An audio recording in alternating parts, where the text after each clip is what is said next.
Bangladesh premier league BPL এর চলতি আসরে জয় দিয়ে মিশন শুরু করলো ঢাকা ক্যাপিটালস। বিপিএল এর চলতি আসরের তৃতীয় এবং নিজেদের প্রথম ম্যাচে ঢাকা হারিয়েছে রাজশাহী ওয়ারিয়র্সকে।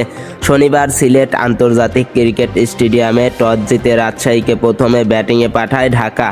আগে ব্যাট করতে নেমে প্রথম বলেই উইকেট হারায় রাজশাহী। ইনিংসের শুরুতে উইকেট হারিয়ে ব্যাকফুটে চলে যায় রাজশাহী। নিয়মিত বিরতিতে উইকেট হারিয়ে 8 উইকেটে 132 রানের বেশি করতে পারেনি রাজশাহী ওয়ারিয়র্স। দলের হয়ে অধিনায়ক নাজমুল হোসেন শান্ত সর্বোচ্চ 37 রান করেন, 26 রান করেন মোহাম্মদ নেওয়াজ, 24 রান করেন মুশফিকুর রহিম, 20 রান করেন তানজিদ হাসান তামিম। ঢাকার হয়ে 4 ওভারে মাত্র 16 রানে 3 উইকেট নেন পাকিস্তানি স্পিনার ইমাদ ওয়াসিম, 2 উইকেট নেন নাসির হোসেন।